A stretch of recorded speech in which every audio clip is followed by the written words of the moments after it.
Hello, everyone. I am Isaline Muelhauser, and this is SEO in 2024.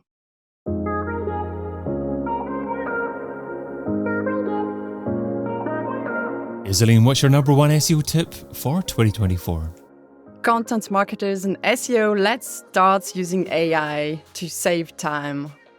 Okay, AI to save time, content marketers. Now, does that apply to all content? I think most content, and that's why I'll develop in this episode. Basically, I'd like to share my experience testing a tool that is called Reward. So the specific of that tool is that it tells you that it's empower content marketers. So it's not trying to take your job, but really to help out. And I wanted to see how much it could help me out, save time in my job, and how successful it would be for the clients, the long-term clients who I actually work with. So the specific of that tool is that you feed the tool with either your idea, the URL of the website, or you can even connect it to the Google Search Console. If you connect it to the Google Search Console, you have the advantages of having also data about the keywords.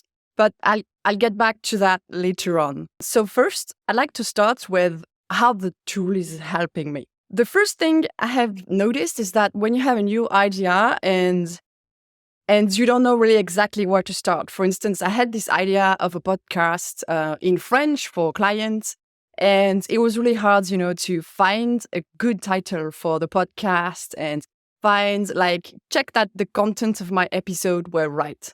So in that case, Reward helped me because it gave me a succession of ideas. They were not 100% good, but I had 5 to 10 ideas of title that I could rewrite and use. So it was easier for me than starting from a blank page.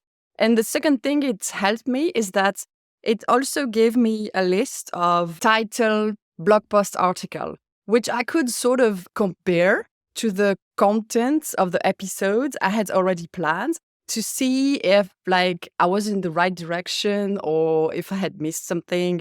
And it gave me confidence to go okay, so yes, I'm in the right direction. I see that when I feed the tool with who the public is for and what I'm trying to do, because the tool is asking you questions at the beginning, it sort of goes in the same direction. So I found that it really sped up my process in that case when I didn't want to, spend hours researching or doing customers interview or all these type of things. So a couple of questions about getting started with this tool. Firstly, transparency. Should you be telling your clients that you're using these sort of tools, that you're using AI to augment their content in essence? And also you mentioned Google Search Console there as well, and connecting their Google Search Console to this particular platform. So should you be completely upfront with your clients about precisely what you're doing with their data? That's the thing. I make a difference between the moment where I'm gathering ideas, trying to make an offer, make a plan. I don't work yet for the clients, but I'm making shiny good ideas and I'm trying to go fast because onboarding a client and getting that lead to be a client takes a lot of time. So I need to be fast. So in that case, I think it's okay not to tell them because it's just about my skills to use. It's just good for me that I have a process that saves me time. But in the other scenario where you can connect the Search Console, I have not connected the Search Console of a client without asking them, because those data, they don't belong to me. So for some tests I have done, you can insert the URL, which are public knowledge. So you just, if there is an existing blog, for instance, instead of connecting the Search Console, you can insert all of the URL, let's say for a topic you have on the blog, and you want to see if there are any content gaps or how the articles can be improved. And what about in general? Do you feel that an SEO should be completely upfront or incorporates, for example, within the contract, that their intention is to use AI as part of the process on managing everything they do for the client? That's a question, since I haven't, I'm still testing, that's a question I don't have 100% answer. What I'm thinking about doing for my own contracts is adding something about the fact that I use the tool, but really be specific about which tool I use, and also be specific about in which scenario I would use it. And in the present scenario, I'm not comfortable with using the tool to generate content because as far as I have seen, the quality of information is not, you would expect that since you feed the tool with the URL of a website, the tool would have high content quality, but it's not exactly the case. So if you, I have been working long with the clients, so I know the industry. And when you read the auto-generated content, I don't trust the key facts. So I don't think this functionality is the functionality I would use. I would rather use the functionality to generate ideas and also check what I have already written. So that's the third functionality that is interesting about that tool. Understood. So do you have any process for creating your articles to begin with before using rewords to optimize them using AI? So I use AI basically at the moment, to check that I'm in the right direction, to see how good I am. And I use that tool rewards sort of as a colleague who would read what I have done so far and give me ideas. So either it gives me further ideas than what I have, or the tools, the other functionality is it's sort of quality check to content and highlights what could be improved and telling you how it could be improved. So you need to imagine this functionality a little bit like Yoast. When you use Yoast, you have this highlight in the text and it's telling you very basic information that a human could tell you if you had a human doing the job of rereading, but it's saving you time because it's doing the quality check. So basically, I use it as to quality check what I have done. And then my job is to sort of balance the suggestions, because the tool is going to give you all suggestions on the same level of priority. So you need to balance, okay, is this suggestion really important? And it gives you ideas about the style. So it's going to highlight a sentence and telling you, oh, this sentence is confusing. Think about precising this or that. And it also gives you idea about further content. Oh, here you could explain this and that extra in this article. So it's still you as a human. You need to sort of, balance the suggestions. So basically the process is, before I would write a text, then wait, sort of have a pause one day, and then come back to the text with fresh eyes. That's usually what I'd say. I'm coming back with fresh eyes and a fresh brain, a little bit of distance. So the tool saves me that time where I pause, because I can sort of ask someone, a tool, to quality check and proofread. And then I have suggestions that I filter and I follow or don't follow. And so that's the second feature that I find really interesting with that tool. So the first, it's idea generation.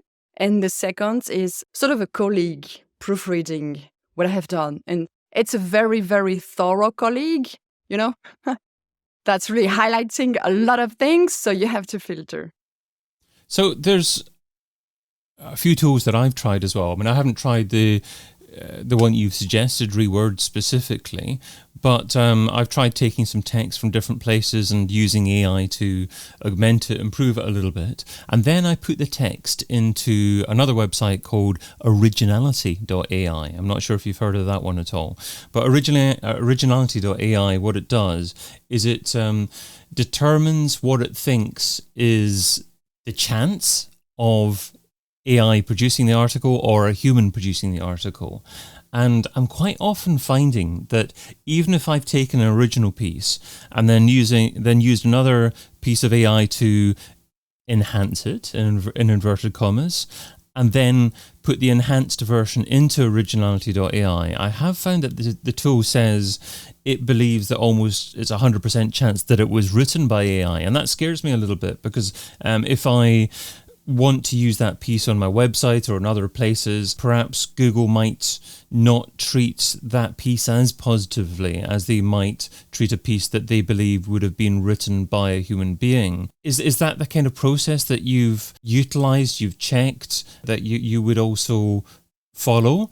And if an article looks like it was 100% produced by AI, is that something that would be a concern for you publishing on your website?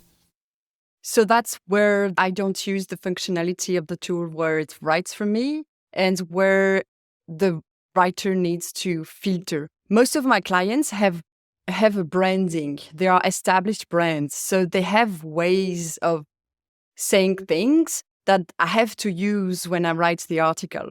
Like some words, and for certain things, we always use the same words, for instance. So I wouldn't write what the AI tells me to write. I think it's more about using the tool as a hint about where it could be better, but really filtering. And there is a branding. When we write an article, we write a certain way that is correct for the brand. And when I tested the autogenerative content, I also found that the quality of the text sounded sort of off. So it's not only the information, but it's sort of off. So that's where I think it's really important that a human manages the content and filters what is necessary and what is not, to sort of navigate the tool according to the brand's universe of the clients we're working with. And does Reword produce any facts? And if so, are these facts that you checked just to ensure that they're absolutely right? Because you hear stories of AI coming up with facts that aren't necessarily completely true or perhaps completely wrong. Yes, at this stage, I wouldn't trust what the functionality. There is a button and a functionality where the tool writes for you. I wouldn't trust this part and I wouldn't use it at this stage, because when I have tried it, I have found it like unconclusive. Like, this is not something I would propose. And I think if you actually use it to create content, this is something that you should discuss with the clients. At this stage, I use it like really to help me quality check and benchmark. I use it like an exterior eyes. You know, at the beginning of my activity, I used to work a little bit with my dad. He's a retired. And it was really helpful for me to have, we always say in French, 4 eyes are better than 2. But the thing is, when you're consultants, a solo consultant, you are often on your own and content is expensive. So you might not have this 4th set of eyes. I used to ask my dad and, invite him for lunch in return, because it was more like giving me confidence, and because he's really good at spelling. So I think this is how I would use the tool. Like, it does not replace my dad, like never. Nobody ever can, nothing, of course. But it gives me this extra set of confidence, highlighting me what is good, what is bad. And which means also that if the client comes to me and tells me, oh, I have seen that in your text, you have done such a thing, which sometimes happens when the client starts using tools as well. It happens today with Ahrefs. When you do an audit, the client does the automatic audit in Ahrefs. And it's telling you, oh yeah, Ahrefs gives me such and such. Why didn't you highlight it this way in your audit? So I think the tool, it's the same. It's like it gives you suggestions, everything at the same level. But it's really a question of prioritizing what is good. Yeah, absolutely. Yeah, what is good, what is not, and especially what is suitable for that client in that context. And you need the human brain to do that. So it's really more gives me a set of confidence and sort of have an extra thing correct what I'm doing. So how did you go about choosing Reword as the tool that you wanted to test? Excellent question. It was a word of mouth thing, really. Someone I knew was trying it out and said, "Oh, I have fun." It gives me idea, and I was like, "Okay, let's try it." And so I haven't tried. I have been testing it on several projects, and I feel like if I want to have a good overview, I need to test it for a while for different topics to understand the shortcomings better. Because that's the thing, we need to understand the shortcomings to manage them. So I need to test it long enough to understand it before I test another tool. So if an SEO is struggling for time, what's one thing that they can stop doing now so they can spend more time doing what you suggest in 2024? So for an SEO struggling with time, especially for consultants who have to create offers, for offers, you need to feed your clients with something interesting, something shiny. And sometimes you don't have a long time to do an awful lot of research. Depending on the clients, you need to be fast, which means in that case, this tool is useful to get things coming, like you're not sitting in front of the blank paper. You have suggestions, even though they're not 100% good. This is something you can start working with. So it's sort of unblock sometimes, like it, gets me started sometimes, and it saves me time, especially the generating idea part. But I think this generative idea part, you can obviously find it with other AI tools. You don't have to use Reward for that.